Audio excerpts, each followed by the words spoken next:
Very warm, very warm evening, members of the Society of Petroleum Engineers Abuja section. Welcome to our June monthly technical meeting. Of course, every month, SP Abuja gathers professionals in the energy industry and we discuss on an important topic that has to do with the society or with the energy sector. Of course, SPE means Society of Petroleum Engineers, and what we do is to share technical knowledge that has to do with the dissemination of information regarding the exploration of very warm evening members of. So once again, welcome, welcome, welcome, welcome, welcome. Of course, for the next few minutes, we would be accepting participants. So please, we appeal that you share this link to your colleagues on your WhatsApp platforms and of course, all social media platforms. We have about 50 plus people registered for today's lecture. And of course, we are so pleased to have a holistic discussion on the theme from firewalls to field operations, cyber risk across the upstream, midstream, and downstream. Of course, today we are pleased to have a cyber security and digital risk specialist for oil and gas operations in the person of John Umebije. Welcome, sir. Pleasure to have you speak to us today. And of course, the moderator for today is the TA to the Honorable Minister of State on Petroleum Resources, Gas on ICT, Engineer Tobere Olu. Welcome to you, sir. Thank you for accepting to moderate today's event. Please do well by sharing this link. Of course, this event is live streamed on our YouTube channel, SP Abuja. So, of course, after this event, you can always go back and have a review of the lessons learned and take key point. So please, for the next 2 minutes, you kindly appeal that you do us a favor, share this link, share the joining link. It's a free event. Share it to all of your friends, your colleagues, anybody that has passion for cyber risk, cyber security. Please make sure you have them see the link and join us today. Once again, you are welcome. Of course, if you see the agenda for today with other event, of course, after my arrival, we'll have the safety brief. I'll give it, and then we'll have the introduction of speakers here, after which we have a welcome remarks by our leader, the section chair for SP Abuja section. Then we switch gears immediately to having the moderator take stage. And after that, we'll have the technical lecture, which is last for 40 minutes. By 6 o'clock, he will be done with the technical lecture. And then we have question and answers. Endeavor that during the process, you drop your questions on the chat box where the moderator will read after the lecture. And our speaker would do justice to all of your questions. Then we'll have a closing remark by Professor Kafayat Adeyemi, who is our programs chair. And then we do a bit of announcement, we take group photographs, and we are done for today. So once again, a warm welcome to you. I'd like to know which part of Nigeria or which part of the world you are joining us from. So do me a favor, go to the chat box. Go to the chat box. I'm reading it out one after the other. Go to the chat box. Tell us where you are joining us from. Let's celebrate you in grand style for joining our June monthly technical lecture. Please just go to the chat. Okay, I can see Kumba Bana. I love that name.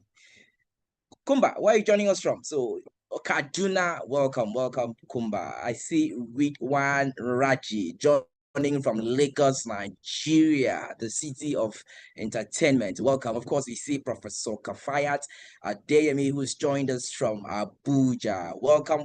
Where are you joining us from? Let us know just in the comment section while you also share the link. Tahil Aminu joining from Abuja. Welcome, Tahil. We celebrate you for joining this lecture today. Samuel Duke, a brother to Donald Duke, I believe, joining from Delta State. Welcome, Samuel Duke. Okay, where are you joining us from? I can see about 14 people on the call already. Where are you joining us from? Me, I'm here in Abuja, the capital of Nigeria. And of course, it's a sunny afternoon here, and it's, of course, very, very, very cool. Okay, so where are you joining us from? Enoch Oyelere is joining from Lagos. How come we are hosting an event in Abuja and we are having more people from outside Abuja? What is happening to my people from Abuja? Please, Tahil, share it to your friends. Abuja has to win this race. Thank you. Professor Kafaya Abuja. Just 2 people from Abuja. What is happening? Welcome, welcome, welcome. Okay, while you keep making the chat box as interactive as possible, what we do at our event is that while the lecturer is giving amazing key takeaways, you can just drop those key takeaways on the chat box to make it more engaging and interactive. Of course, our moderator will do justice by picking the questions you also drop on the chat box. Okay, welcome. So let me continue by giving a few safety, or you may call it Zoom keeping rules. First of all, please mute your mic when you are not speaking so that you don't cause interference throughout our deliberations today. If you want to speak, we appeal that you raise your hands. And of course, the moderator will give the opportunity to ask a question or give a comment or speak. You can use the chat box, see for comments, key for questions, and then we would have justice to your questions. Ensure you can still hear your fire alarm with your headset. Be alert and aware of your environment. And most importantly, we understand the security situation in Nigeria. Please stay safe. Of course, we know that today's event will be very successful and we will learn a lot. I want to learn as much as possible on the topic, which has to do with security, firewalls to field operations, cyber risk across the upstream, the midstream, and the downstream. Yes. Okay, of course, let's add a friends, please. Let's add a friends. Like I said earlier on, we had about 50 plus people register for today's event, and we just have about 16 on the call, although I know a few will join via the YouTube link. Okay, so once again, welcome. On the screen is the agenda for today. We'll have the introduction of guests. After this, my brief introductions. My name is Ofofonono, popularly known as Off and On. My pleasure it is to serve as your host and your MC for today. Of course, we switch gears to the introduction of dignitaries, and then we'll have a welcome remarks by our section chair, and then we'll introduce the moderator, after which we would hand over to Engineer Tobe Oru, who will do justice on the theme for today: cyber security and digital risk specialist for oil and gas operations. After that, we would switch gears to question and answers, which will last for about 15 minutes. And then we'll have the closing remarks by Professor Kafayat Adeyemi. After that, we'll all have to on our videos, turn on your video cameras, where we'll do a screenshot of your beautiful faces. So please, by this time, I appeal that you dress up if you're at home.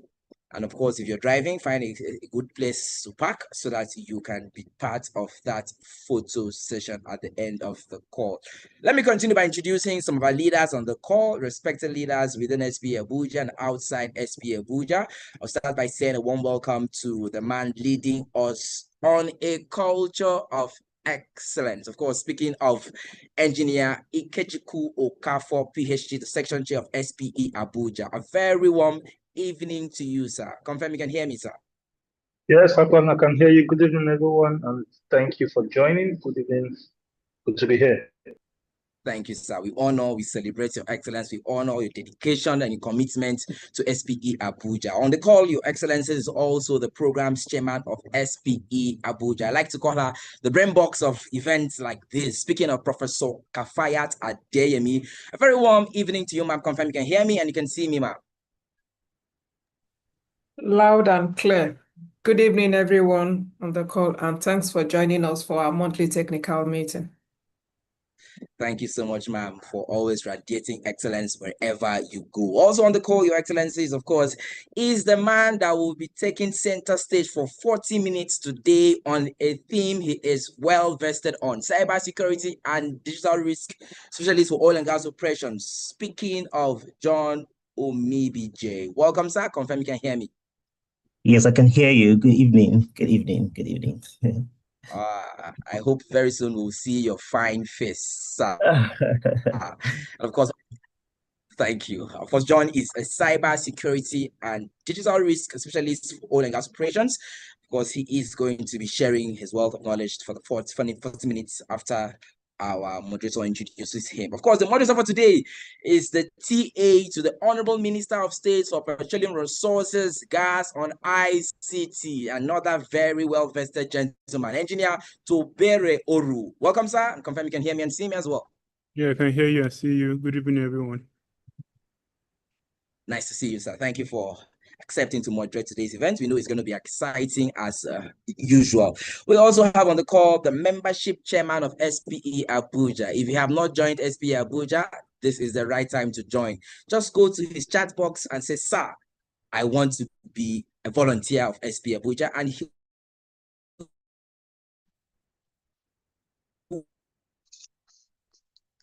would be at your service.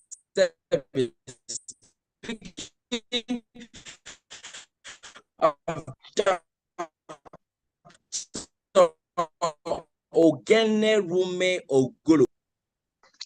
Chair will meet his mic and whenever he's ready to. Good Okay, evening, are you speaking, sir? everyone. I'm not hearing you. Yeah, good evening, everyone. Okay, good evening, sir. Welcome and Thank thank you for all you do as regards membership for SPE Abuja. We have senior members on the call, we have student members on the call, we have professional members of the call, we have friends of SPE Abuja on the call. All of you, we say welcome. Welcome all of our executive and board members. We say thank you for joining us today, and I promise you, I assure you that you would learn as much as possible today. Of course, let me go back to the chat box. Like I said earlier on the chat box, let us know where you are joining us from. Enoch was the last person to drop a comment, and Enoch is joining us from Lagos. Once again, welcome to everybody. Just go to the chat box. Which parts of the world, which part of Nigeria are you joining us from? And while you're doing that, of course, ladies and gentlemen, we switch gears immediately to having a welcome remark by the man that is leading SPE Abuja to a culture of excellence. Since he became section chair, our section has been winning awards back to back. A man that loves diversity and inclusion so much. One of our outstanding awards was winning the SPE International Award for Diversity of Inclusion. Recently, we just hosted an amazing event, which is the first of its kind in SPE Abuja, the Abuja Energy and Governance Week. Now, this man has made it a success, and of course, he's going to be a culture of excellence from next year. Of course, ladies and gentlemen, it's time for us to hear from him. Please help me welcome the section chair of SPE Abuja, Engineer Ikechukwu Okafor. Over to you, section chair, for your warm welcome remarks, sir.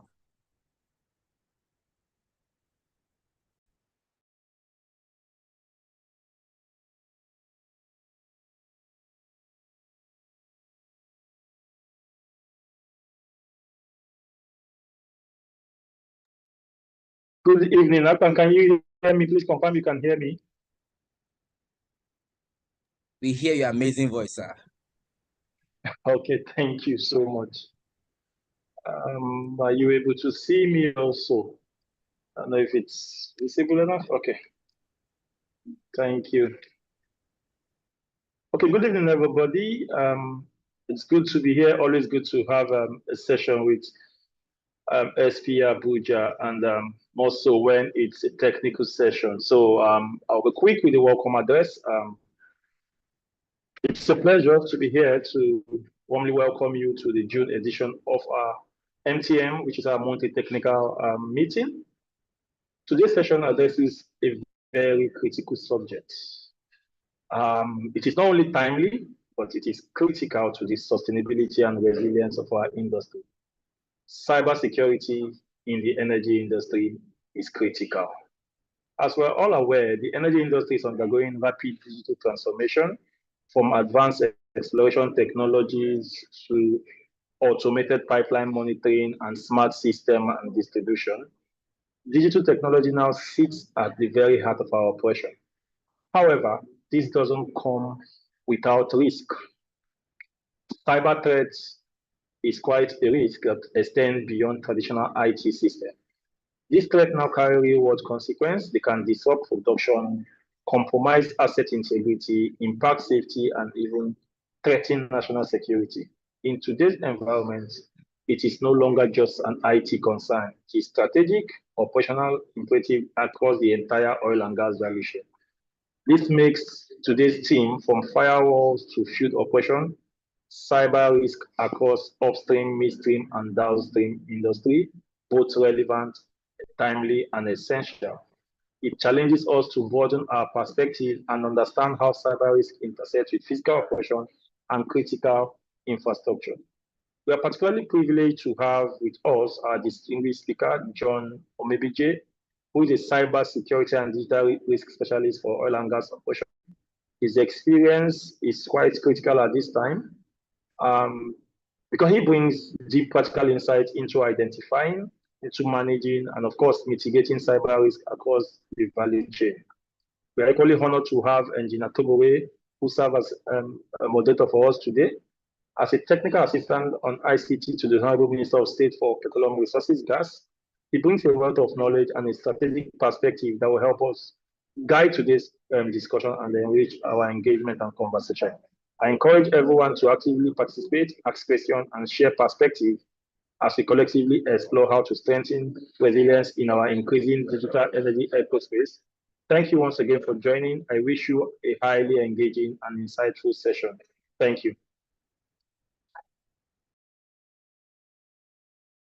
So much, SP Abuja Section Chair, for that amazing remark. Of course, we heard the section chair. Today's section is all about learning how to mitigate risk across the value chain, mitigating cybersecurity risk across the petroleum value chain. Of course, when he was speaking, we had with us Maman Lawal join from Maiduguri. Thank you, Maman, for joining us.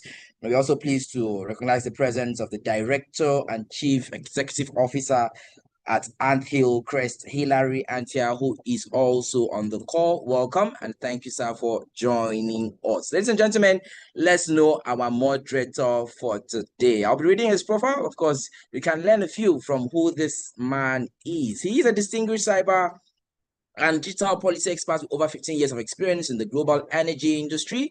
His expertise spans digital transformation and governance, petroleum data infrastructure, cyber security, artificial intelligence policy, and strategic advisory services for senior government leaders. Throughout his career, he has played a role in shaping policies and frameworks to support and secure the sustainable digital evolution of Nigeria's oil and gas sector. Of course, he currently serves as a trusted advisor to the Honorable Minister of State for Petroleum Resources Gas, where he provides expert guidance on digital transformation, cybersecurity, and policy development. In addition, he acts as the National Security Advisor's designated point of contact for cybersecurity within the oil and gas industry, overseeing sector-wide collaboration with the National Cybersecurity Command Center, the NCCC. Of course, in this capacity, he is responsible for developing and coordinating the implementation of cyber-related policy initiatives aimed at strengthening the resilience and security of Nigeria's critical energy infrastructure. Of course, he's a passionate advocate for digital governance and cybersecurity. He is the founder of the Center for Cyber and Digital Policy, CCDP, an organization dedicated to advancing policy research, digital governance, and cybersecurity awareness. His influence extends beyond Nigeria as he is actively and of course contributes to international policy discussions like this through his participation in the United Nations Internet Governance Forum.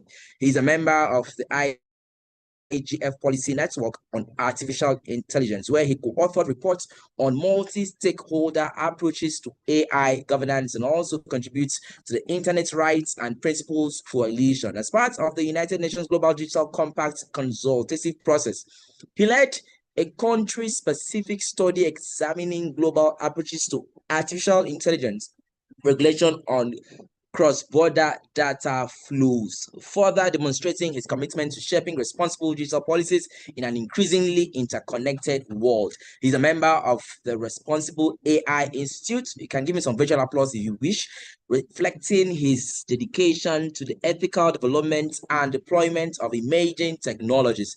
His academic credentials reflect a strong multidisciplinary background. He holds a Bachelor of Engineering degree in Electrical and Electronics Engineering from Igbinedion University, Nigeria, a Master of Science degree in Computer Systems Engineering, Software Systems from University of East London, United Kingdom, and a Master of Business Administration in Project and Strategic Management from École Supérieure Le Gasson, France. He has earned a certificate in Grey Literature from the Doctoral School of Rainbow École de Management, France. Of course, in 2017, he participated in the prestigious Geneva Winter School of Think Tankers, organized by the Think Tank Hub Geneva. Further strengthening his technical expertise, Engineer Oru has completed specialized training in industrial control systems, cybersecurity through the United States Department of Homeland Security, Cybersecurity and Infrastructure Security Agency. This unique combination of policy leadership, cybersecurity expertise, and energy industry experience positions him as a moderator for today and as a leading voice at the intersection of technology, governance, and critical infrastructure protection. Within the Society of Petroleum Engineers, SPE, he serves as lead of the data science and analytics groups of the SPE Abuja section right from April 2024 to July 2025, where he championed knowledge sharing and capacity building in data-driven technologies for energy professionals. Of course, as today's moderator, he brings a wealth of industry insight, policy expertise, and engaging facilitation skills that will engage today's discussions on cybersecurity, digital transformation, and the future of secure energy operations. Ladies and gentlemen, please, with a virtual applause, help me celebrate the TA to the Minister of State for Petroleum Resources, Gas and ICT Engineer Tobe Oru as he takes center stage. Please celebrate him. Over to you, sir. Thank you very much for the kind introduction. Apologies for the very long bio. I didn't know my bio was that long. Welcome everyone to this session. I think it's something critical. It's a critical discussion that we need to have because as a petro state, if anything happens to our infrastructure, critical infrastructure, it would have very adverse effects on government revenue and fiscals. So I think having this session is long overdue. I thank SP for organizing it and bringing together all the different people that are here together, especially the speaker for today, Mr. John. Without further ado, I think I'm going to just probably introduce him and ask him to make his presentation, if that's okay. So could you put up his, okay. Could you put up Mr. John's profile?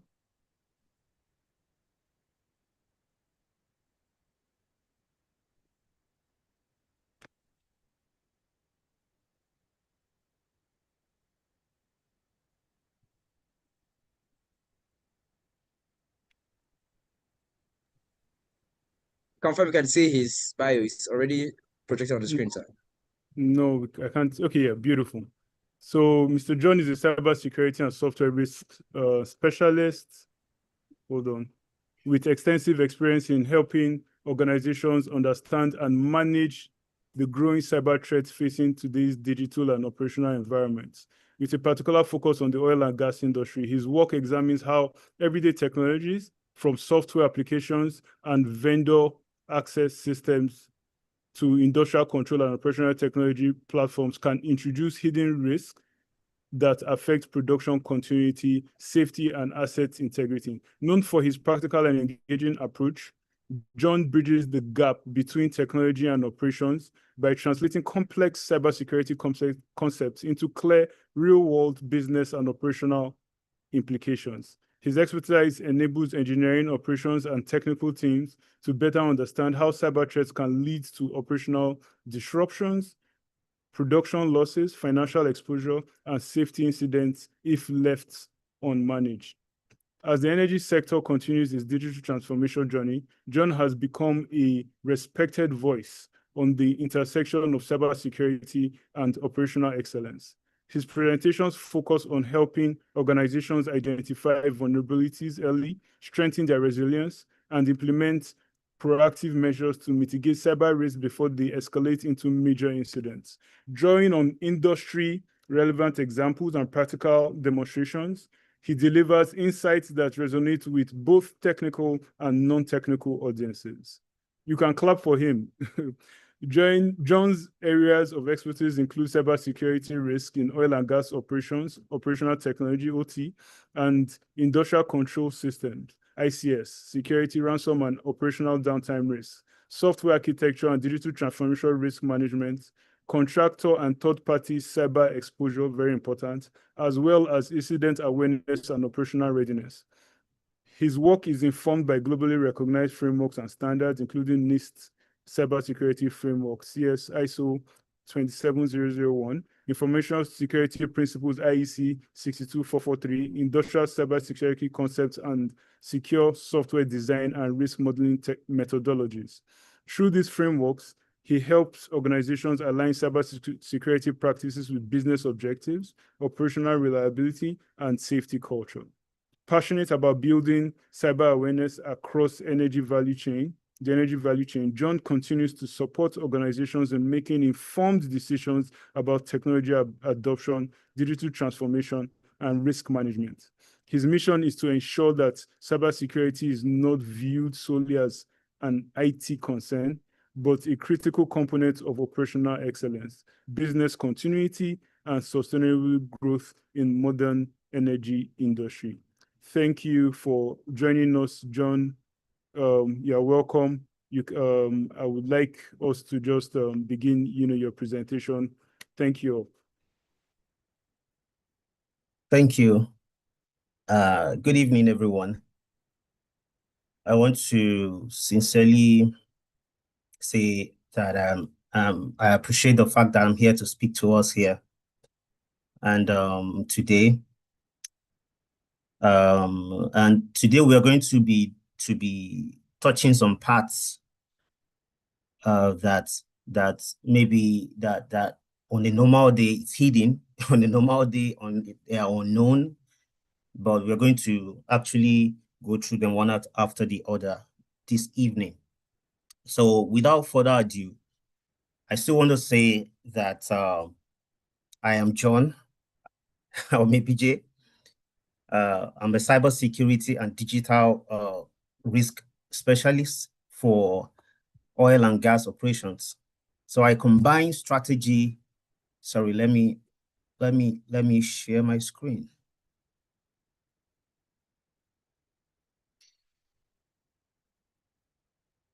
Okay.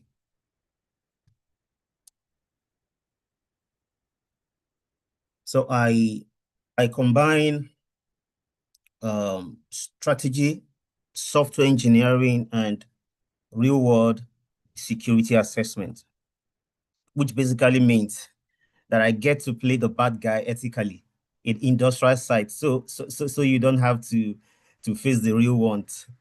And each time I say something around this, a lot of people, I would say 80% of people in fact 95% of people will say, "Hey guy, are you sure you are ethical? Are you sure you are not the real bad guy?" But no, we are there to make sure that the bad guy doesn't succeed at all.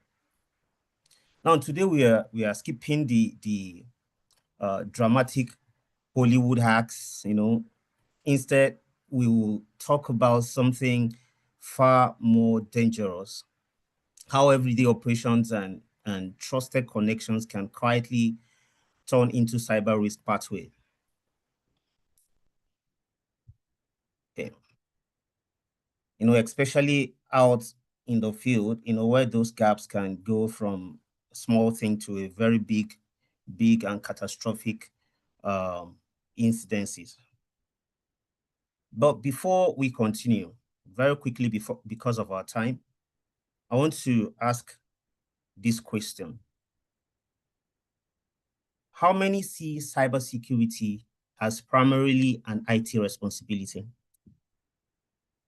It's a rhetoric question, though. It's a rhetoric question. But these things are always happening in big organizations like the oil and gas and other organizations. They feel cybersecurity, it really concerns the tech guys, the IT guys. Okay, now let's consider the alternative. If a cyber incident causes production shutdown, maybe if it causes loss of pipeline visibility or compromised safety systems, is it still just an IT problem? So that's the core of today's discussion.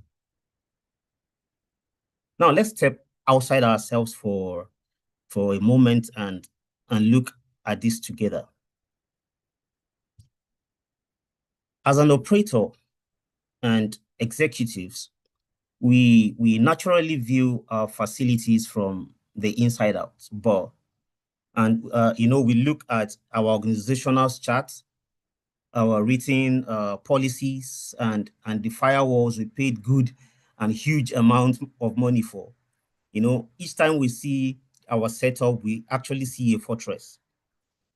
But attackers, on the other hand, they see our operations from the outside looking in, like from outside in. They do not care about our internal departments or paper-based policies. They look for the gaps that we overlook just to keep production running smoothly. They spot the places where we've granted excessive trust. The convenient workaround that we created for our engineers, and the hidden digital connections between the office and the field. Where we see efficiency, an attacker actually will see an open invitation. Now, let's look at this slide very well.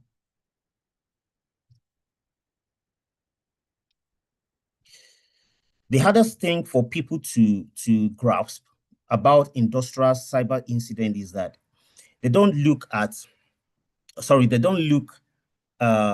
like anytime it's going to happen, they don't normally look like an emergency when they start initially.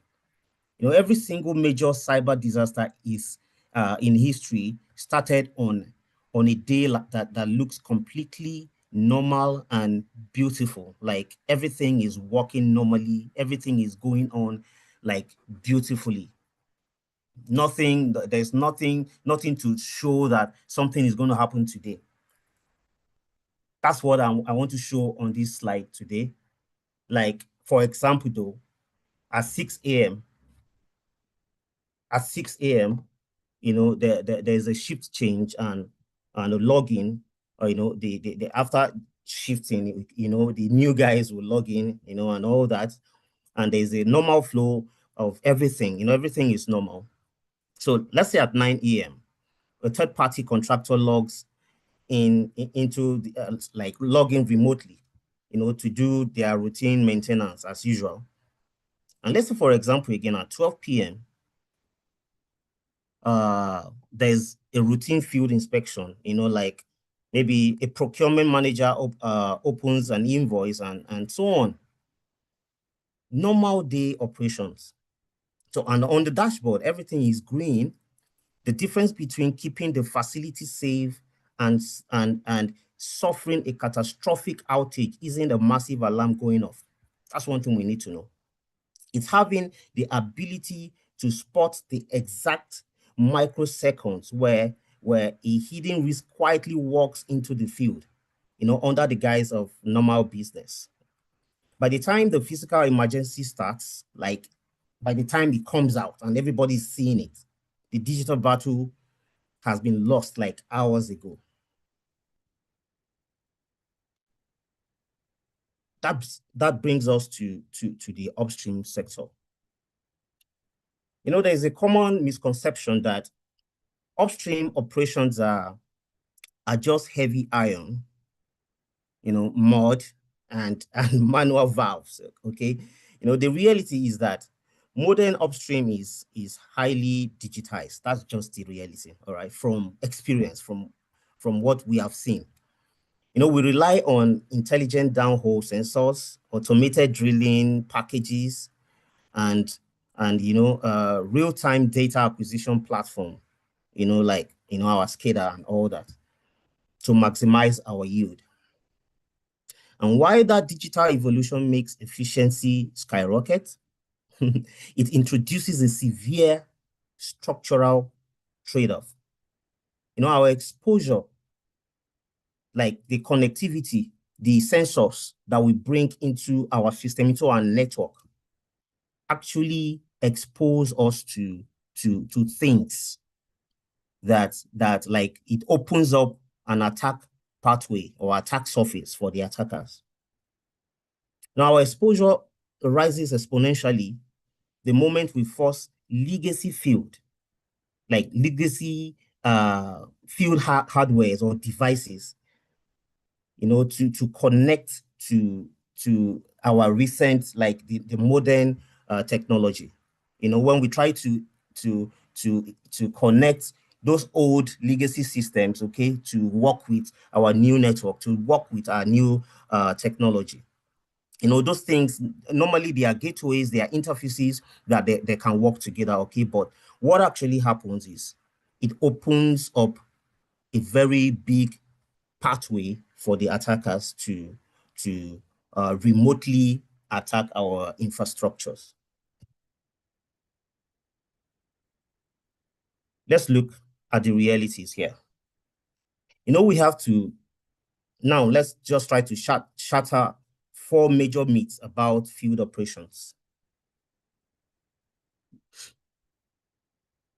Sorry, I'm under the weather, so I just want to take a sip of water, sorry. Thank you. So, number 1, let's be completely honest, okay? Air gaps are dead. Air gaps are dead, all right? Because, modern oil fields are spread out across massive remote areas. So we rely on cellular IoT, satellite connections, and remote links to get our data back to the city, back to the corporate office. The moment you plug in a wireless router into a field station, a wireless router into a field station, the air gap is gone.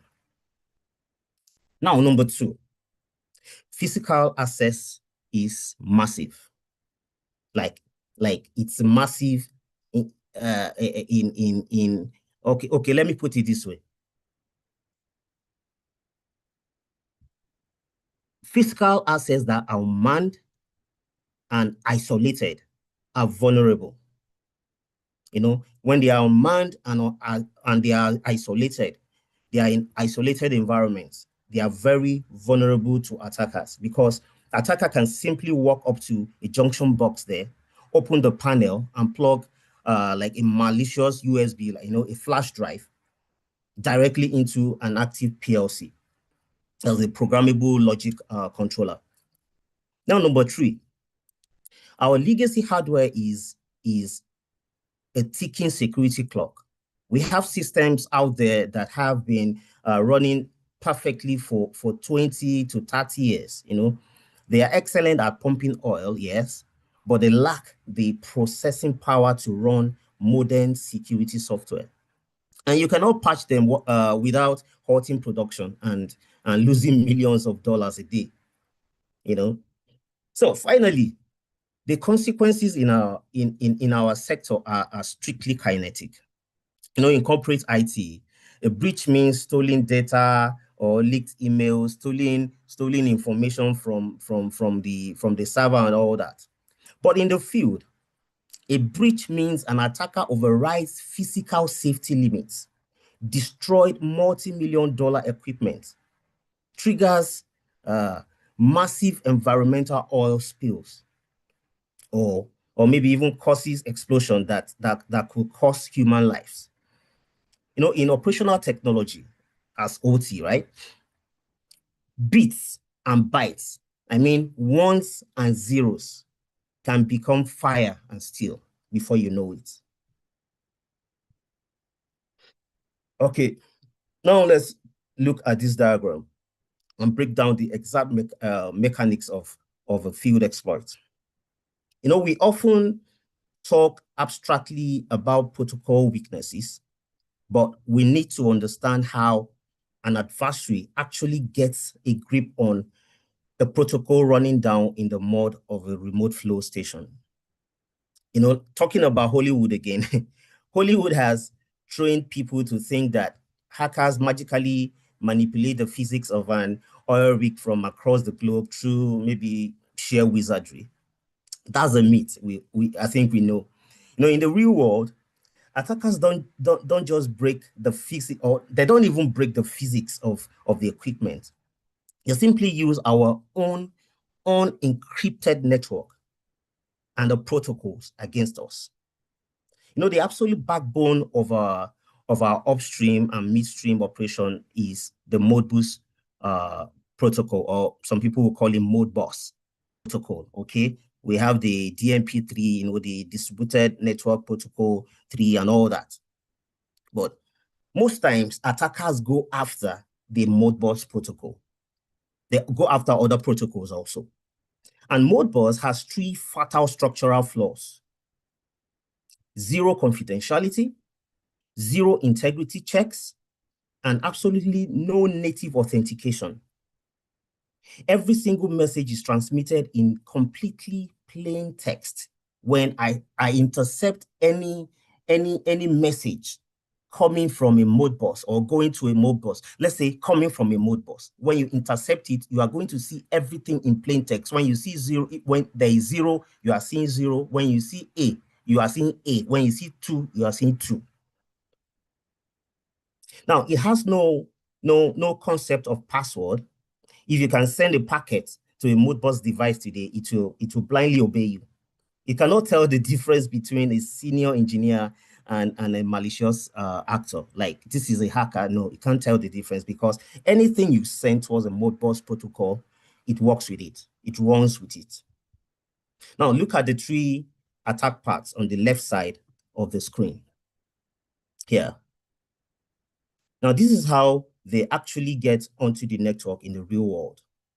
First, that's number 1 there, the compromised workstation. Now, an attacker uses a standard phishing email to compromise an IT desktop. That's one of the attack paths that is being used, and it's really, really, really it works. Like almost every other day, it works. The attacker steals VPN credentials and drop right down into the SCADA subnet. Now, once they are inside that network, the point just a lightweight Python script that they can code within few minutes. All right, at the TCP port, and the TCP port is 502. Now, as a hacker, when you are scanning a network like an oil and gas sector's network, and you see a port opened, and the port is port 502, it's like somebody just gave you a very big gift, okay? And the protocol opens the door wide open anytime you knock at it. All right. So the second one, exposed gateway. We use cellular or satellite routers to send data back from remote wells. If those routers have default password or unpatched firmware, attackers can actually scan the public internet using tools like Shodan. Is one of the tools that attackers use. They can bypass the router and find themselves directly on the field network. Now, number 3 there, we have the physical root devices. When we checked in an unmanned or isolated flow stations, someone can walk up to a junction box, like I mentioned before, slice into the RS485 serial wire and clip on a chip. Just very inexpensive chip, like $15 microcontroller. This rogue device silently interprets data and broadcasts it back to the attacker. In that way, the attacker will be sitting at the middle of the communications from the sensors to the corporate office or to the engineering office, any of the offices, but the attacker is going to be there as man in the middle, okay? So once they get hold of the network via any of these three paths, look at what happens on the right side of the screen. Now, the attacker doesn't need a massive, sophisticated software payload. The entire exploit cycle relies on native, everyday Modbus commands. If we know, and I know we know Modbus commands, like Modbus protocol. The commands are very easy, okay, very easy. If an attacker should launch or should type in one of the commands there, Modbus will go ahead and obey him or her. Now they execute an unauthorized command injection using a native write single coil or write holding register command. They try to send a malicious packet to a PLC address, instructing it to close a valve or overload the pump or do anything that which they can do. And one thing that we need to know here, most times when an attacker enters into a network, they don't start doing something immediately. They hide. They hide in the network, staying quietly, listening and watching everything that you do. An attacker can get into a system that they don't even know how to operate the system. But as soon as they are there, they stay quietly, stealthily, and when they move stealthily, learning everything that you're doing. Is like learning on the job. And when the time is right, they blast out. And here is the ultimate trap. While they are manipulating the physical hardware, they are simultaneously spoofing the telemetry. They record the valid traffic showing normal pressures and stream it back to the SCADA master in the control room so that the people on the SCADA master will not really know. They might not even know that something is actually happening rather. That's why they had to spoof those data there. So back in the city or in the office, your operators are just staring at the dashboard full of beautiful green lights and flat, perfect pressure readings. But down in the field, a lot is going on. A lot has happened. Like in the case of the Stuxnet that bypassed a fully air-gapped nuclear facility via a USB. It targeted a PLC, altered physical speed, spoofed normal readings, like I just mentioned, and physically destroyed, I think, about 20% of centrifuges. This was just a wake-up call that cyber attacks on OTs, like operational technologies, can have direct kinetic effects, not just stealing of data or files. Now, let's do kind of an upstream self-check by going through these questions here. Now, 1, who has remote or physical access to wellheads or drilling systems?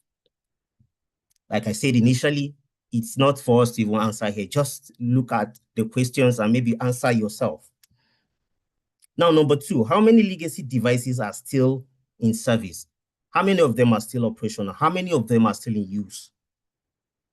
Engineering systems segmented? Kind of a food for thought. Now, let's move to the midstream section. Here,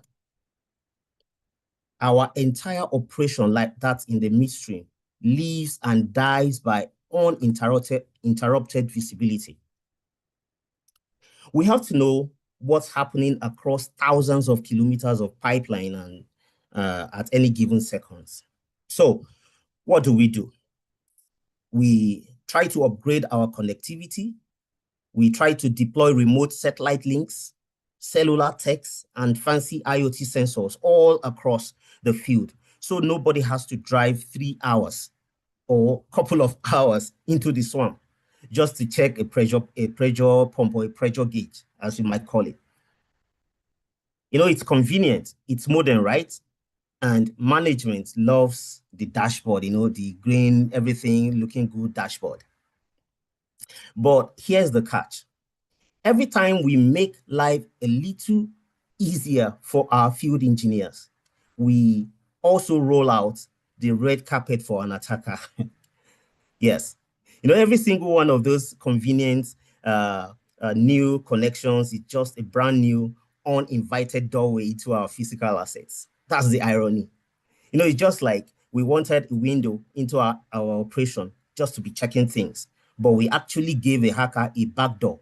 In fact, with a welcome mat, like you're welcome in. Now let's look at what actually happened in a petrochemical plant over in Saudi Arabia. Now, an attack called Triton targeted the safety instrumental system. That's the SIS, right? Now, keep in mind, the SIS is the absolute last line of defense between steady operations and a massive explosion, all right? It is there to save lives when everything else fails. But the attackers didn't really care about that. They broke in and modified the physical firmware to completely disable the emergency shutdown. You know, they were actively aiming for a physical failure, a catastrophic physical failure, in fact. The only reason a disaster didn't happen in that attack was a tiny coding error made by the hacker when the hacker was actually coding up the script. And that accidentally triggered a safe shutdown instead. That was their saving grace. You know, they got lucky, right? But it proves a terrifying point that attackers are no longer just trying to stop production. They are going after exact system designed to keep us from dying. That's how bad it is, or that's how bad it's becoming. Now, you don't even have to, as an attacker, you don't even have to shut down the pumps to cause a crisis. If an attacker cuts off our telemetry and we lose visibility, we are suddenly flying blind. You know, we are running, normally we run, you know, massive pressurized systems completely on guesswork, and that's dangerous. And you know, in our world today, guessworks, you know, get people killed all the time. When you guess, you can imagine a doctor carrying out a surgical operation on a patient, and the doctor brings out a phone to actually ask Google, how am I going to remove the appendicitis from this patient? If you are a patient and you see that, I think you are going to have a second thought on that doctor. Now let's talk about the downstream very quickly because of our time. If upstream is the remote frontier and midstream is the long bridge, all right? Downstream is where the party is. That's where the real party is. Now, downstream has by far the absolute largest and most chaotic attack surface in the entire industry. Yes, you may ask me why, and I will tell you the reason now. It's because this is where our operational technology is forced to go on a blind date with our corporate IT. You know, we are plugged, I mean, we are plugging heavy refinery infrastructure directly into commercial billing systems, you know, supply chain logistics and digital retail payment platforms. You know, it's a cybersecurity nightmare wrapped in a business efficiency bowl. Now, you've got a high pressure refining unit sharing a digital roof with the office printer, for example, or maybe with the email server, with the corporate email server. And when you mix that much connectivity together, you're not just opening the door for attackers, you're building them a multi-lane highway right into the facility. That's why we need to be careful. Yes, technology is good, but the most important thing is the architecture. We'll see in the subsequent slides. So how does attacker actually get onto the multi-lane highway we just talked about? It doesn't start with a hacker in a dark room, you know, doing movie style coding. A big note to that. You know, it starts with an email. One of the way it starts is an email, but here I chose an email, but there are other couple ways that they can start their attacks. And let's be honest here, it's never an obvious email from, you know, the normal long lost strings promising you 50 million barrels of oil and all that. It is a highly convincing, beautifully crafted email that looks exactly like, you know, an urgent equipment invoice or a routine procurement update. Yeah. It lands in the inbox of an overworked logistics manager at 4:30 p.m. on Friday. Attackers are very deliberate. They don't just do it. Like 4:30 at work closing hours on Friday. That time they are tired, they want to go home, and before they know, they will click on the link. And just like that, the attacker has their initial or their first foothold into the network. Now, they don't instantly blow things up, like I said before. They sit quietly. We used to say they will order a digital coffee and start moving step by step from that office desktop straight towards your operational assets. Now, this brings us to the actual attack part. Now, look at this diagram. Talking about Hollywood again, Hollywood has so lied to us that we think that attackers sit in a hoodie, types furiously for some seconds, and suddenly a pipeline, maybe valve, magically pops open, and from there they continue their stuffs. That is not how it works in real life. Cyber incidents almost never just parachute directly onto an unmanned wellhead or field assets. Instead, they take the scenic route. They use our own network against us. They start at that corporate email inbox we just talked about, compromise the office network, and then they look for legal, trusted connections we built for our engineers, like I mentioned before, to do their remote maintenance. They essentially steal the keys to the company's car and drive down the exact road that we paid for them, like for our engineers. They are not breaking through anything. All they are doing is they are just walking through the wide open digital corridors that were created for our convenience. Now, we have the modern way of doing things also. Let me tell you why modern attacks are so terrifying and they are so difficult to spot. Most people in this room, I think, or I presume, think that a cyber attack means a piece of malicious software or a virus or a ransomware file, that gets dropped into the system. Definitely when it gets dropped into the system, it will trigger an antivirus attack and we will catch it, or the organization will catch it. But sophisticated adversaries like attackers don't do that anymore. They use a technique called living off the land, or more accurately, we can call it living off the plant. They don't bring their own tools, they use yours. Once they exploit a trusted connection down to the engineering workstation, they look in and use your exact authorized engineering software to change parameters. All they need to do is to get into the network. They don't really care about hacking anything. They only have to get into the network. Then they will misuse the native Windows administrative commands or Linux administrative commands, depending on what you use. Most times, oil and gas go using the Microsoft Azure or the AWS. So they go into that and start using those commands, just to reprogram or to change things as they wish to change. And that definitely, it will affect physical infrastructures, or it will affect physical devices.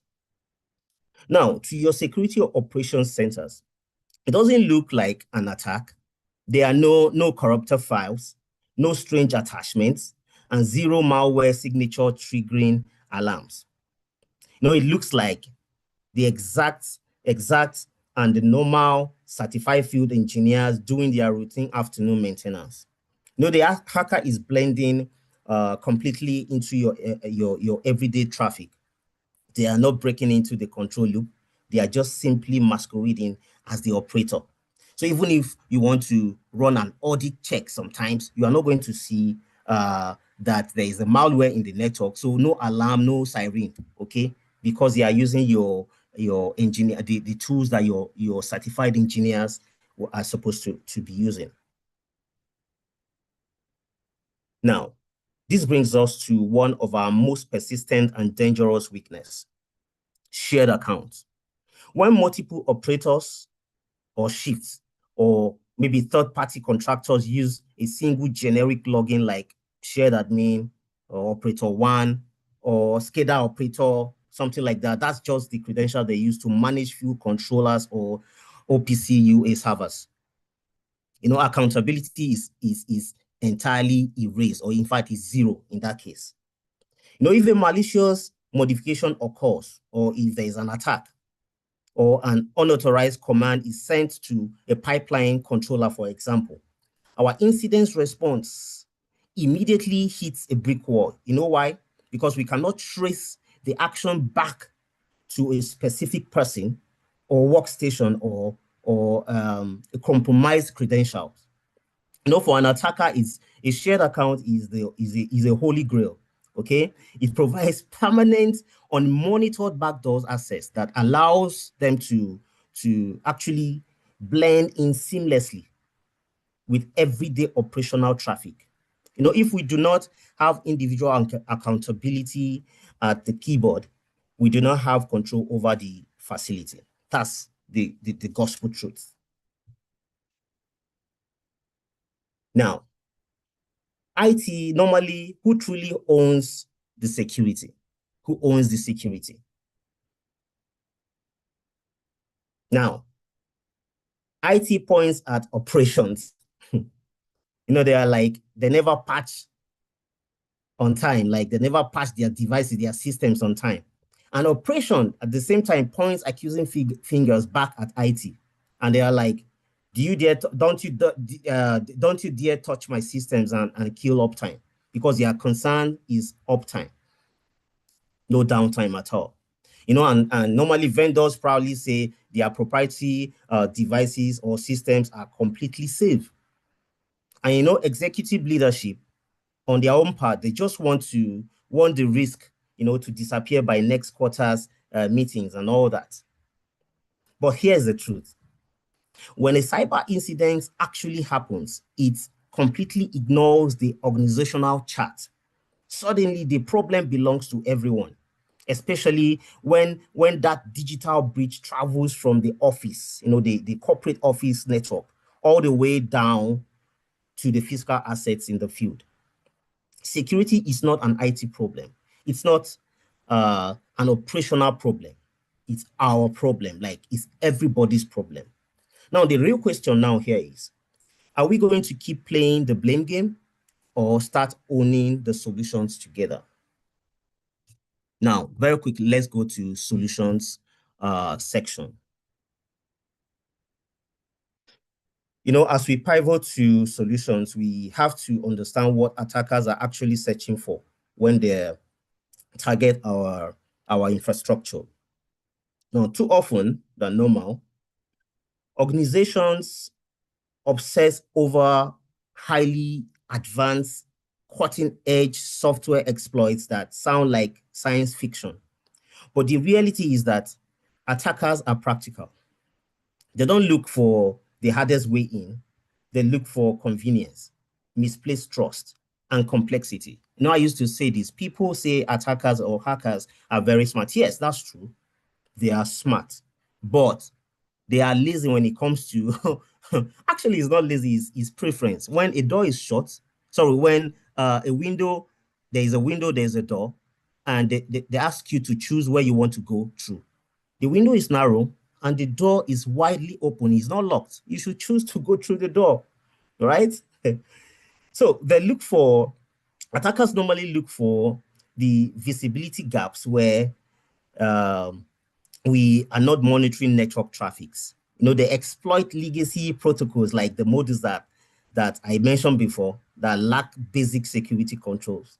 They take advantage of weak vendor access links that were left wide open for convenience. And most of all, They thrive on poor network segmentation. We're going to talk about that in maybe a couple of slides ahead. Flat networks, in flat networks, when there is a single breach in the office, it allows the whole other networks to be hacked also. Now, let's do industry self-assessment here again. I want everyone in this room to look at these 4 questions on the screen. Do not answer them out loud, normally, like I told us initially. Just give yourself a honest assessment. Number 1, do we have full asset visibility? Do we have full asset visibility? Because if you cannot name every single PLC, RTU, and remote gateways that are connected to your network across the Delta right now, you cannot protect them. That's the truth. Now, number 2, are our OT systems segmented? Our operational technology systems, are they segmented? Because if an administrative desktop in the corporate office gets hit with ransomware tomorrow, for example, is there a certified hardened barrier stopping that infection from reaching your pipeline safety control? Number 3, are our vendors reviewed continuously? Because they are our vendors, do we just leave them? We grant deep network access to third-party providers for remote maintenance. But are we actually auditing what they do on our networks? Or are we just hoping their laptops are clean? Finally, have we tested realistic scenarios? Have we actually simulated a full cyber-driven pipeline blackout or a wellhead hijacking with our teams? Or is our incident response plan just a binder sitting on a shelf or lying down there on the table waiting for a crisis to prove it doesn't even work? If you hesitated on even one of these questions, your operations are exposed. That's the truth. If you hesitated in answering yourself any of these questions, like answering these questions by yourself or to yourself, it means your operations are exposed. And hope, that word hope, is not a cybersecurity strategy. Okay, now there are frameworks that we can put in place that we can use in a layered form to actually achieve a good security. Talking about the PODO model, because of time, I'll just mention them because there is a slide ahead that I'm going to talk about them. The PODO model, that deals with the segmentation of our networks, our OT networks. We have the ISA IEC 62443, all right, that actually deals with zoning and conduits.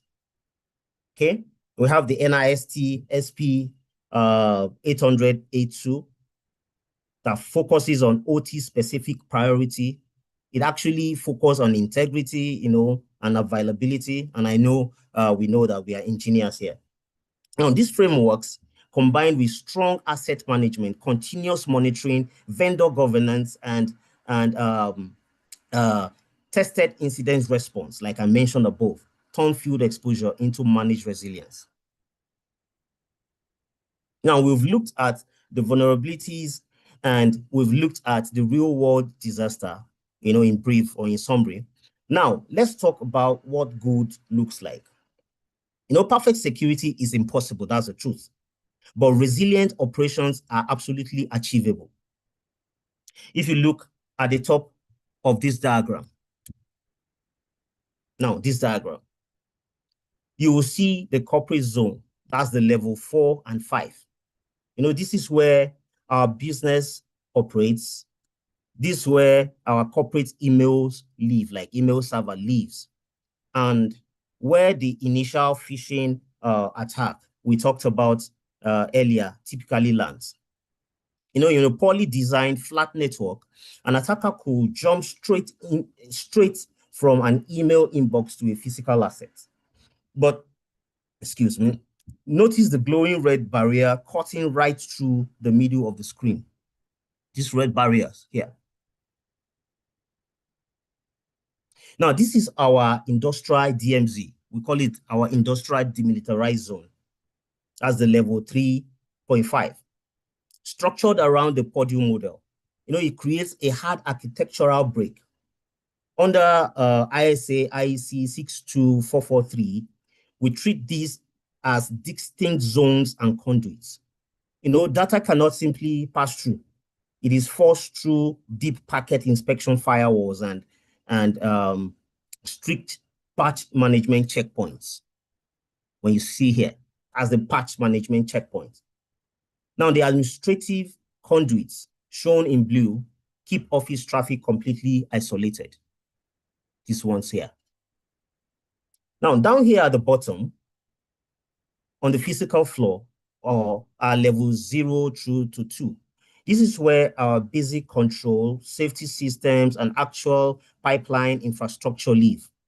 By enforcing this strict hierarchy, we align with the NIST SP 882 protocol, prioritizing integrity and availability, keeping the oil flowing and keeping our field workers safe. Now, the takeaway here is simple. There are no direct leaps from an email to a pipeline. By enforcing strict network segmentation, isolating our corporate system via an industrial DMZ, that's the demilitarized zone, and implementing deep packet inspection firewalls, we force all our attackers into the open. We strip away the invisibility of fileless attacks, like I told us in the other, in the previous slides. We will now try to eliminate the hazard of shared accounts and we secure the trusted conduits that run across our entire infrastructure. Now, perfect security will always be an illusion. That's the truth again. But by grounding our operations in the proven principles of the podium model, we turn our field exposure into a managed, lasting resilience. We ensure that our data remains trusted, our oil keeps flowing safely, and our people return home secure. Now, let's do a final, kind of a conclusion, but I just want to point out some real things now. So I said, before we conclude, I want to leave you with one final thought. We'll spend the last couple of minutes, discussing attack paths, operational exposure, real-world incidents, network segmentation, the podium model, the ISA, IEC, and the importance of resilience. But a reasonable question remains, what does all of this actually look like in practice? Because frameworks are important, standards are important, architecture is important. However, at the end of the day, what really matters is whether those principles translate into real protection for the people, for processes and for assets. Now, let's start with one of the following overlooked risks in industrial environments: the removable media. That's the flash drive. Like, what do we call it? Yes, flash drive. Yeah, we call it USB. Okay, removable media or external hard drive. Many of the most serious industrial incidents in history did not begin with sophisticated malware arriving directly from the internet. They began with something much simpler and even easier: a contractor's laptop, a maintenance engineer's USB drive, that's flash drive, a vendor device connected temporarily during troubleshooting, a field technician attempting to transfer configuration files. This action happens every day across the industry. But the problem is that operational environments naturally rely on trust. If a technician arrives on site, for example, and say they need to connect a laptop to perform maintenance, most people assume the device is safe, that everything is all correct. But unfortunately, attackers understand this reality very well. A single infected laptop connected to an operational network can bypass millions of naira worth of perimeter security, because the threat is no longer coming from outside. Let's note that. It's no longer coming from outside the facility. It is being introduced directly into the environment by a trusted device. There was a time we were given tasks to actually run a penetration test on an organization infrastructure. We tried all we could. It was taking time. It was going to be possible, it was taking time. But what we did, we now created this, we call it evil tomb. We created this evil tomb, which is the flash drive that will load it with malware and dangerous codes. And we threw it to the gates, like the gate of the entrance of the organization. And what we try to do is, definitely when you see a flash, we make sure we bought a very flashy hard drive, flash drive. When you see a flash drive on the ground, you are tempted to pick it. Our prayer then was that the security people should not pick it. But eventually, someone from the inside picked it and took it inside. The next thing that will come into that person's mind is, oh, let me even check what's on this flash drive. Maybe I could know the person. Maybe the person could be part of this organization. I can return the flash drive to them. But as soon as you plug the flash drive into the system, no matter your network, because most times firewalls are facing outside. They are not facing really much inside. All right. As soon as you plug the flash drive, it opens the network to the attackers. And that's how we got into the organization. You know, like I said, a single infected laptop connected to an operating network can bypass millions of nairas worth of perimeter security controls, because the threat is no longer coming from outside the facility. It's being introduced directly into the environment by a trusted device. You know, that is why organizations implement strict removable media control, device authorization policies, and portable equipment management procedures. You know, the goal is not to make work difficult, actually. The goal is to ensure that convenience never becomes an attack pathway. Very important. Now, let's move to another powerful concept that is becoming increasingly important in high consequence environments: the unidirectional protection. We call it the unidirectional protection. You know, most people are familiar with firewalls. A firewall is like a security guard standing at the gate, inspecting traffic, moving in both directions, like in and out. And firewalls are extremely important. However, there is one challenge. If communication is allowed in both directions, then an attacker who compromises one side may eventually find a pathway back through that connection, like I just said in what we did for that organization. You know, unidirectional protection approaches the problem differently.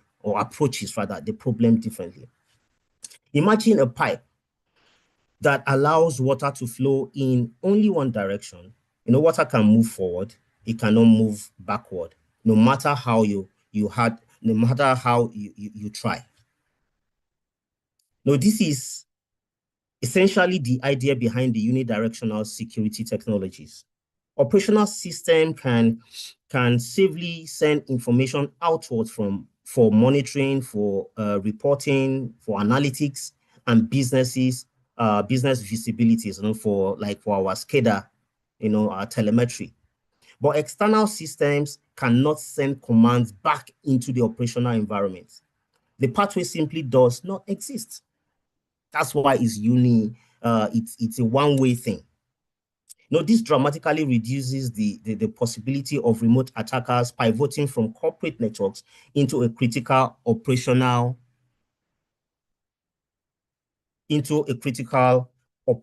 systems. And now, okay, a moment. And now, when an attacker is actually going on, with an operation like an attack, what actually happens is, it's like a sync, acknowledge, thing. An attacker will send something like a packet into the network. For example, an attacker is on the system A, and there's a network on system B. A system B is connected to a network. So if I want to get into the system B, what I do is I will send a packet from my system into the system B through that network. Now, the system B will have to acknowledge that the receipt of that request. All right. And when it acknowledges it, it will send me another packet with that acknowledgement. Now, when such thing happens, that is when there is a two-way movement. It means the attacker can actually execute their exploit. But in this one-way movement thing, the attacker will not be able to execute their exploit because it's just one way. When I send a sync packet or a sync request, the acknowledgement will never come. So because of that, it's going to reduce a lot of attackers' exploit or a lot of things the attacker plans to do. Of course, if you are targeting on a network and the network, you send a sync packet and it's not responding to you, you are leaving that network or you're leaving that system immediately, and you are maybe looking for another system to exploit. So these are the ways that we actually can mitigate or kind of reduce the attack surface that could have affected our infrastructure, our critical infrastructures. Now, when we pay attention to all this, like segmentation, the podium model, and the one directional movement or setting up of everything, we'll notice that the activities of attackers or hackers in our infrastructure will be reduced. Like I said, security cannot be 100%, but security or resilience, you coming up all the time to work on to keep up with your network or with the challenges around your network is what will keep you safe. Like some people will secure something and they say, oh, it's secured already. No, you need to keep working on it, bringing new things as you're bringing, because as you are getting your remote sites, your gadgets interconnected, that's how you are opening up everything, that like the pathway to your infrastructure. So the more you bring new devices, the more you step up your security. And like I said here, I see security gap don't happen in data centers. They actually happen in the field. Managed resilience starts with field-specific strategies. So thank you very much. Because of our time, I will stop here for now, and I'll be expecting questions. Thank you. Thank you very much, Mr. John. Thank you for your wealth of information. I really enjoyed your presentation. I learned, quite a few things that I did not know prior to now. I would, I think start off the round of questions, and if anyone has, questions, please feel free to also drop it in the chat so that, we can engage Mr. John. As you know, I'm on the public side of things, so my questions may be a bit less technical because for us, it's more about, the real world impact of, this risk. I think that the number one slide I liked the most was the industry self-assessment slide, because it covers, I think it speaks volumes if you understand, the risk, asset visibility, segmentation, vendor governance, and testing. If I were to rephrase some of these things, I will call asset visibility as asset identification and designation, which I think is covered inside the the National Cybersecurity Policy and Strategy Document 2021, if you know about that. Segmentation, because if you have, an issue on an aspect of your critical information infrastructure, then it would most likely lead to, risk on another segment.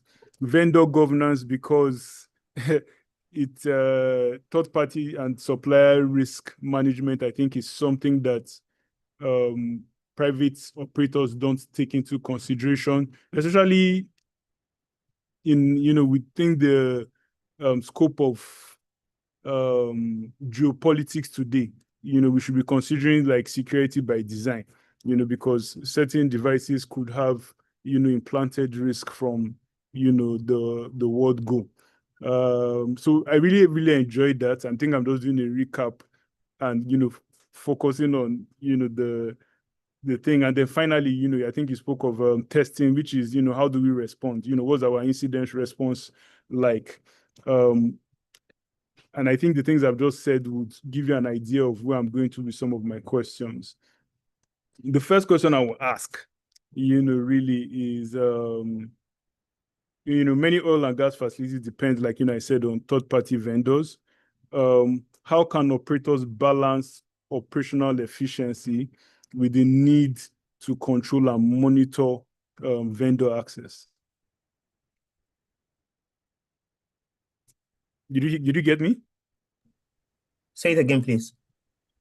So I'm saying, a lot of operators, depend on third-party vendors. How can they balance the need for operational efficiency with, monitoring access?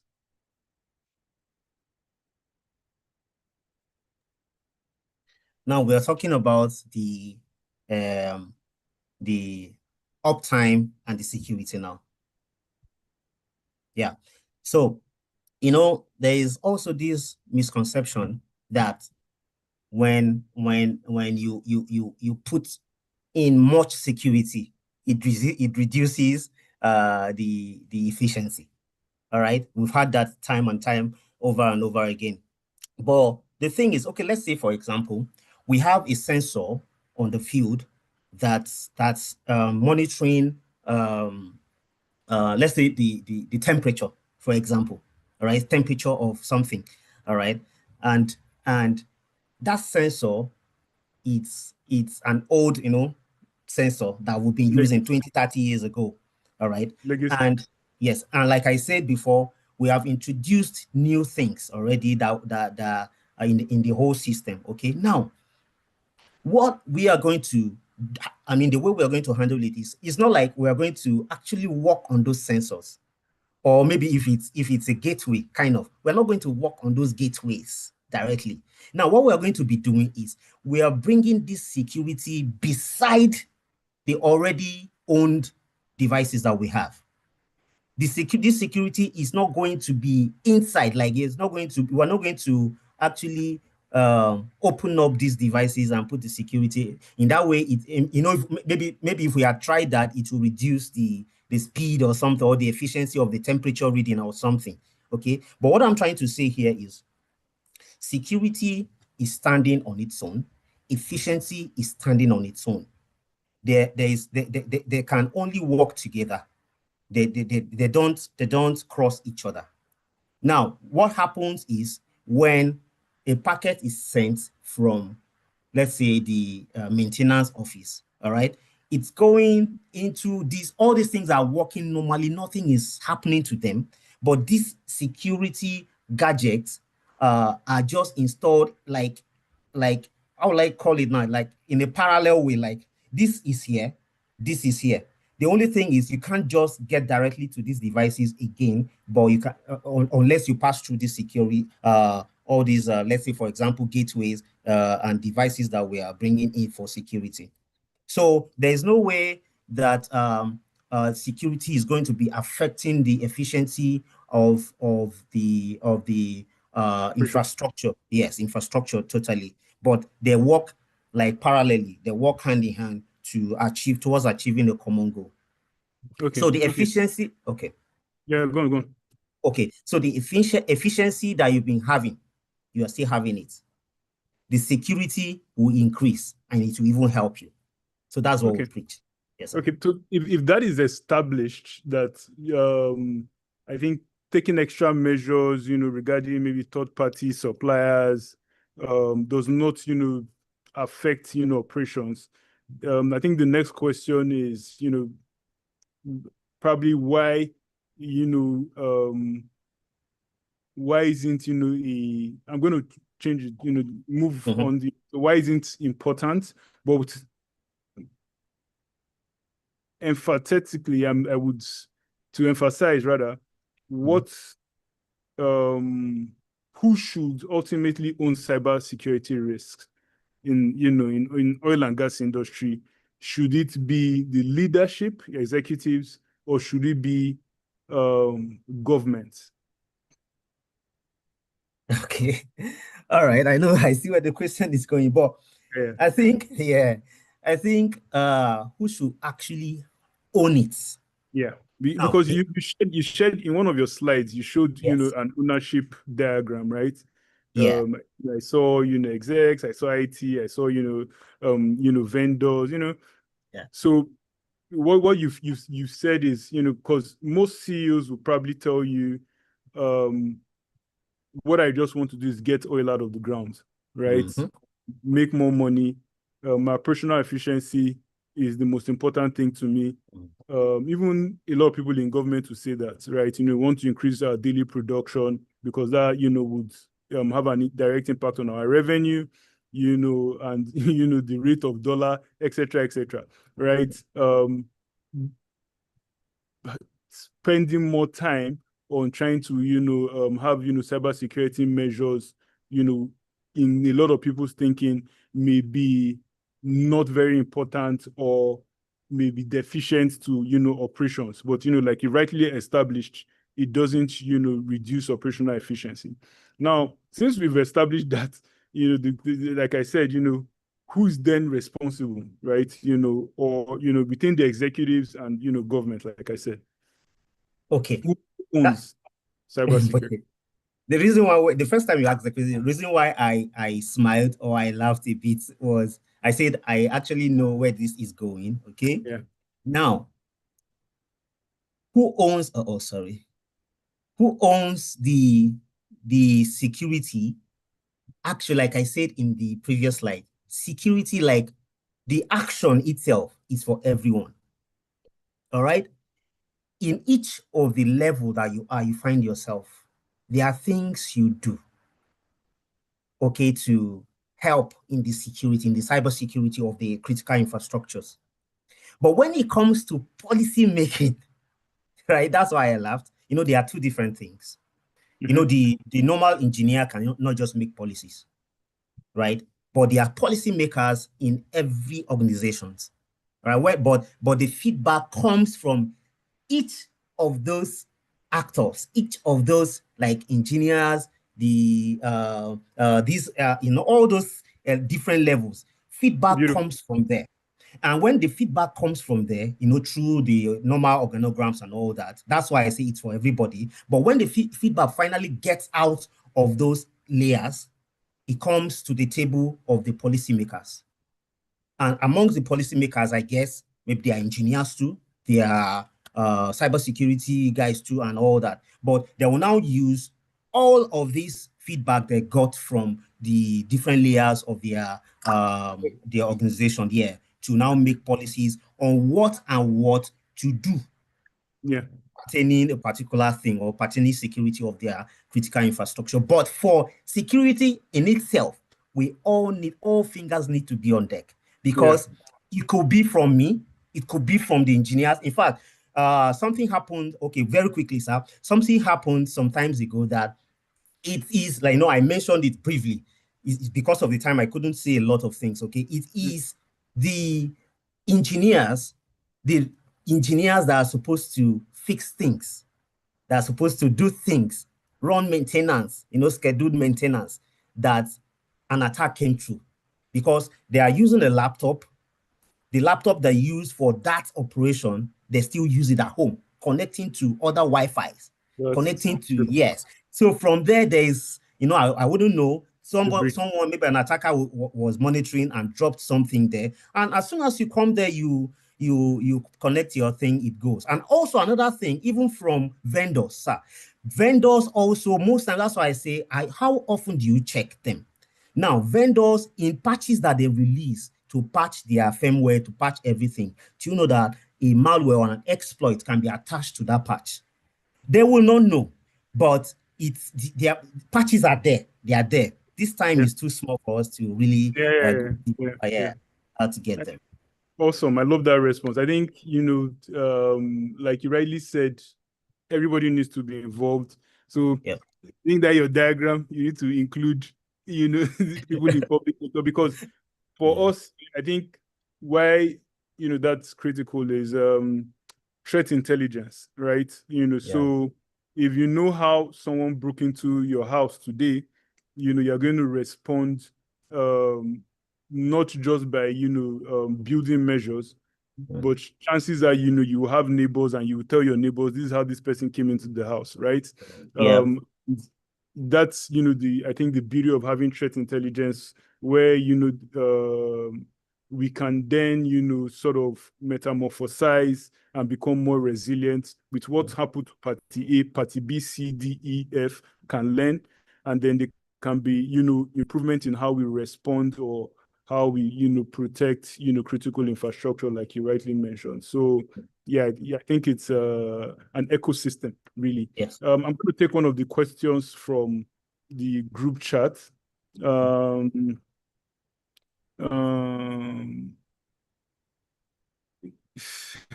Someone is asking, I think there are two interesting questions here. I'll take the last one and then maybe the first later. Physically on the field, can companies ensure that external devices are scanned before they are connected to any ports, or to be used, within, company? I think that's what the person is really asking. I understand that. Actually, I'm sorry, like I said, because of the time, I still have that part that I wanted to throw light on, but thank God for the question. There is there is a way that we can actually control even the devices, the mobile devices, like the flash, the external hard drive, the laptop that comes into the facility. Now, yes, there should be at the should I call it the security post now, or maybe the first entrance or entry into the facility, there should be a section where even if you are coming for a routine maintenance, right, you should schedule it, or it should be scheduled, so that when you're coming with a flash drive, with a hard disk, a laptop, you will before that time come to that entry point, submit them to that entry point, and they will scan using any amount of antivirus, anti-malware software or machines to ensure that those things are free. And in fact, a better way to even do it, if it's a flash that maybe your update, your patch that you're coming with is in the flash. When you come there, after scanning your flash, there should be a file server in the facility that they will transfer whatsoever you want to take in with, they should transfer it into a file server so that you don't have to go with your external hard drive or your flash drive. You drop all those at the entry point there. But when you get inside, you can now connect to the file server and bring it down and run your patch. So that's actually a very good way to control those mobile devices like the flash drive, the hard disk, the laptop that could bring problems to us. Awesome. I like that. You've definitely just, stressed that there's a link between, the cyber and the physical domains, what we call cyber physical, right? That is, usually the entry point for a lot of threats that we see. So you can't protect the cyber. I'm just trying to reiterate what you said without, taking into consideration the actual physical domain. My next question is, I think following up with the last I asked, is what cybersecurity metric or indicator should every CEO or executive of an oil and gas company be asking regularly? what metrics should they be looking at? Because if we from an industry perspective, definitely there must be controls, principles, control objectives that are being measured. So what should, I know that from an industry level, and I know how that can actually trickle down to a company level, but what should, for our audience, what should they be looking at as like indicators or metrics? For cyber threats or something? Yeah, exactly. So, for example, a CEO wants to know, for me, from an industry level, I want to know, like, does a company know every single asset they have, right? Are they clearly defined and designated? Are they properly segmented, right? Those, like for me, just speaking, randomly, those are the kind of things I would like to see. But then I'm asking, on a corporate level, on a day-to-day, what kind of metrics do you think an executive that is now enlightened or concerned about the cyber threats that they face operationally, what should they be looking at? What should they be asking the head of their IT? Okay. Number one, like straight to the point. Number one, they should be looking out for, like the last this thing that you use, phrase that you use, they should be asking their IT, people in charge of their IT, if they are actually carrying out like a routine check on each of their, normally, okay, what's the use of SCADA? SCADA is for you to check all those remote, this thing on your dashboard, right? Now, like I said in the slide, SCADA can be cool, right? But at the back end, there, something terrible is happening that we may not know.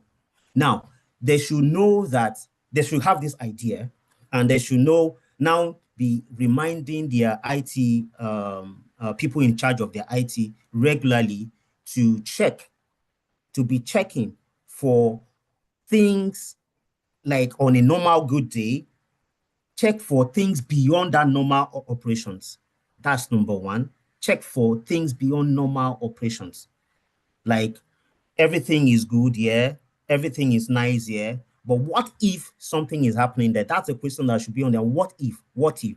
Then number two, they should always advise their IT engineers to always, all the time, monitor. Apart from that, run, should I call it a penetration test now, but like a real world scenario.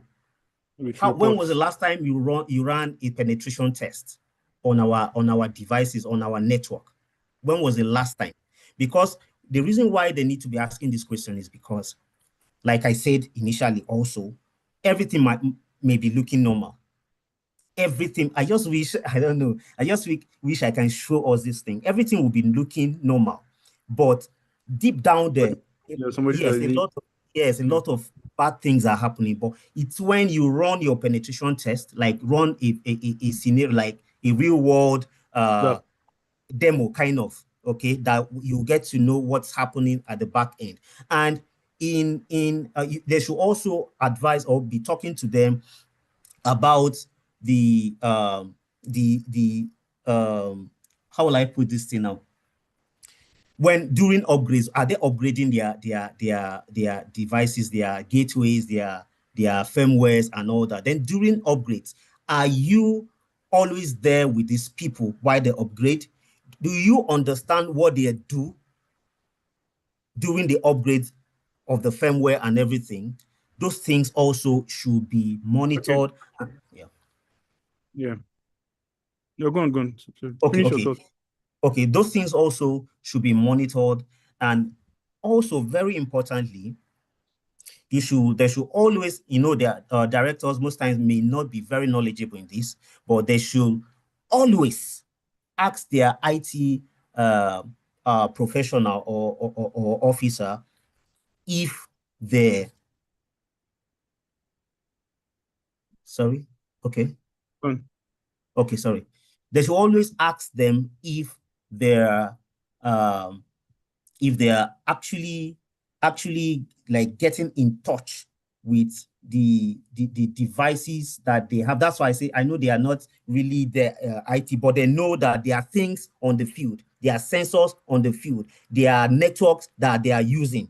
They should always, I cannot overemphasize that, but they should always advise them or be in the lookout of normal operations, like abnormal operations rather. Because why I'm saying this, why I'm reiterating on this is because there are some ways where you can, like this unidirectional what do we call it, unidirectional model that I talked about. Are things the way they are they still working well? Are those ones on the field, are they working? No matter how you mount sensors, there should be people that will go to check them time to time. All right. Okay. So yeah. Okay, I'm just trying to. I'm sorry. I feel like we're trying to, because of time. I just want to throw out one last way because we have. Sorry for cutting you short. Okay, no problem. Yeah, we have. I just want to pick a question, from the chat. Someone is asking. I'm going to join the two questions together. What sort of skills can they pick up, in cybersecurity?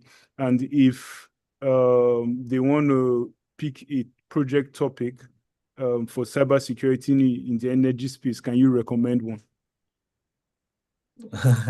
I think that one that they should. I don't know if he's okay, but they should contact me privately on that. All right. Yeah, that like on the project topics. Yeah. Yeah. For skills, what kind of skills? Yes, for skills to pick up on this, you should actually go for OTs, for industrial, for critical infrastructures. ICS. All right. Yes, ICS. Go for that one. That's the major thing that that will really take you for, like CISSP or Security Plus can help. Yeah. Yes. Yeah, go on. I would also recommend there's the US government has free I think trainings on free ICS training, industrial control systems, operational technology, cybersecurity courses, and maybe I'll share it, with our the program organizers, so that anyone that wants to embark on join those courses or embark on such programs can do that. And you can also Google. I think you probably find them online. Yeah. I think with that, I would like to end the question and answer session, because we are, I think, 5 extra minutes past the time, and I would like to hand it over to our wonderful MC. Thank you very much. Thank you so much for your presentation and your time, Mr. John. I really enjoyed it. God bless you. Thank you.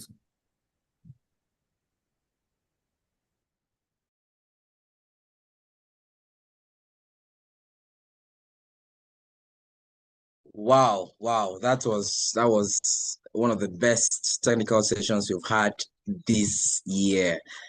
I think Engineer Tobere deserves some virtual applause for extracting very deep, insightful questions from John Omebije. Thank you so much, Tobere. Thank you so much, sir. And of course, John did excellently well. Ladies and gentlemen, please can we give them some virtual round of applauses on the comment section? I can see Engineer Rome saying great presentation. Thank you. Thank you for all of your engagement as we come to the very end of today's event. I'd like to give a few announcements. First of all, if you're not part of SP Abuja section, this is the time to join. Every month, this is what we do. We bring industry professionals to share insights on their wealth of expertise. And of course, John Omebije has done excellently well today. Thank you so much, Engineer John. Thank you so much, our moderator, the TA, to the Honorable Minister of Petroleum Resources, Gas, for taking our time to also share that he knows what he was doing. Thank you so much. Ladies and gentlemen, SP Abuja, we are saying become a member today already. It's not too late. Of course, our membership fee for new members is only 77,000 naira, 500 naira. Yes, 77,500 naira only. If you have not renewed your membership, it is only 62,500 naira only. And of course, we have a membership chair who is on the call. Take a screenshot of what you're seeing on your screen and make sure you call him. Of course, the account details on the screen. Just make a payment. Get the screenshots, send it to the one number you're seeing on your screen, and voila, you are a member of SP Abuja, and you will get first-hand information of all of our events. We are live on all social media platforms, from YouTube, like this event is streamed there, to Facebook, SP Abuja section 199, to LinkedIn, SP Abuja section 199 on LinkedIn, and of course, on Instagram, SP Abuja 199. If you want to go back and learn more, please visit our YouTube. We have so many technical sessions there, and you can always go and refresh your mindset on technical information. We have our largest flagship events coming up in Lagos from August 3rd to 5th at Eco Hotels and Suites in Lagos. Ladies and gentlemen, thriving in the evolving global energy landscape is a theme you need to listen to. The highlights of NICE includes our technical presentations, our YP workshop for YPs, our topical issue workshops, our panel sessions. We have 2 of them. Our women leadership programs for the amazing ladies, and of course the men that support women, our industry dinner and awards night. Man, this is what I love most in the events, the industry dinners and awards nights. Our exhibition, section officer workshops. If you're a section officer workshop, or you want to be a section officer for SPE, and of course short courses. We have about 13 short courses, which of course you would learn so much if you register.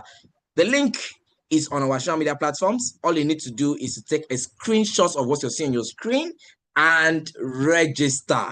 But let me give you a little secret. The rate for NICE 2026 is cheaper for members. Yes. And we have something called an early bird rate, which ends by June 30th. So you can enjoy the early bird rate before June 30th as a member and a non-member. But I know that you're going to be a member because Engineer Rume is going to make sure you join us then. See the short courses. Well, I said 13 earlier on. We have 14 short courses. 14 amazing short courses.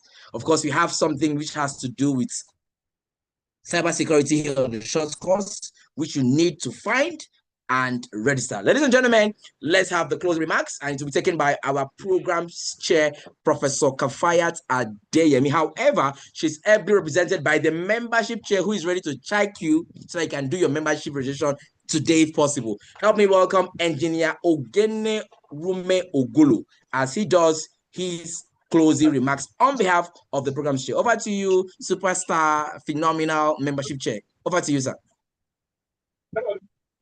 Good evening, everyone, once again, and a big thanks to our guest speaker for today, Engineer John, for a wonderful presentation. And I believe the participants today must have learned 1 or 2 things. For me, I've jotted a lot of stuff because in the industry, we put in many of this infrastructure, digital infrastructure, sometimes without looking at the fact that we could be hacked. There are cyber threats, of which our guest speaker today have drawn our attention to that, because aside the fact that the industry is looking at digitalization, we also need to protect our data, we need to protect our assets, and we need to protect our operations. So a big thanks to our guest speaker for today, and also to our moderator, Engineer Tobore, for the wonderful task of being able to engage the speaker, engage the audience, and moderate the session excellently, as we have seen today.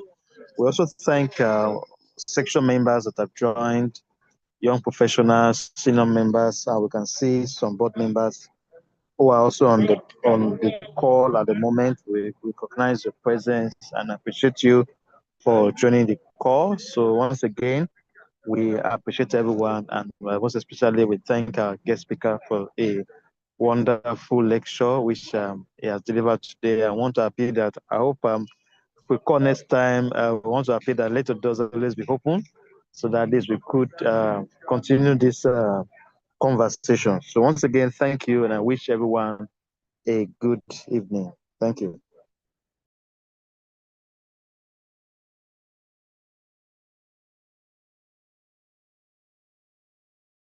Thank you very much, superstar Dr. Ogene Rume Ogulu, for giving us that closing remarks. Please do me a favor, ladies and gentlemen, turn on your video cameras. Let's have a screenshot.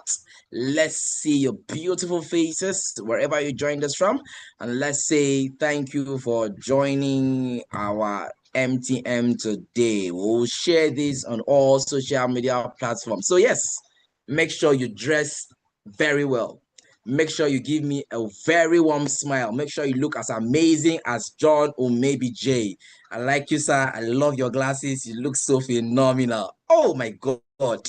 Oh my God, expect and more. So please, ladies and gentlemen, please turn the video cameras. I'm waiting for you guys while we do the screenshot. Yes, I can see Engineer Rome. I can see your video. I can see Abdullahi. Thank you so much, Abdullahi. I can see Paul Ayu. I can see Engineer Ugochi. I can see Maman. Thank you. I can see Enoch. I can see Nafisa Yahaya. Thank you. I can see Kuru Bariwini. I can see Ridwan Raji. Please turn the video. I can see our superstar publicity chair, the man that is making SP Abuja popular, the man that is portraying us in a popular light. Otafe Atebe, I see you, sir. Abdurafi Egbeyemi, superstar secretary, the man that handled our Abuja Energy and Governance Week. I see you. Toberio, I see you. Please turn the video cameras. Let's do a quick screenshot and it will be done in the next 2 minutes. When I say SPE Abuja, you just respond with culture of excellence. Unmute your mic now and give me a thumbs up and we are done for today. Are you ready? Okay, Fatima, please. Yes. Samuel Duke, Mariam Suru, Eric, Jaffa, Aliyu, Abubakar, Rukaya. Please turn on your video cameras. Okay, are you ready? I want to see you smile. Thank you, Samuel Duke, for turning your video cameras. When I say SP Abuja, response with culture of excellence, your thumbs up, and just smile. Are you ready? SPE Abuja. Culture of excellence. I like that. Okay, Adafe, please unmute your mic. I want to hear your voice in particular because you made people come to this event through your publicity strategy. Okay, are you ready? The last time, Yes. the last time. SPE Abuja. Culture of excellence. Culture of excellence. Thank you, ladies and gentlemen. My name is Ofofonono Akpan, Ofanon, probably known, and it's a pleasure to have you at our event today. For the next 5 minutes, please network, make new friends, and of course, we will end the call in 5 minutes. Thank you for now. Bye for now.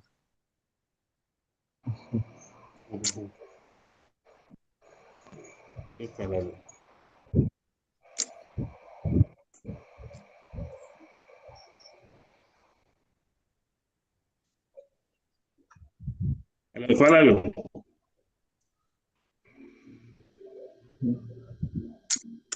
Engineer Falalu.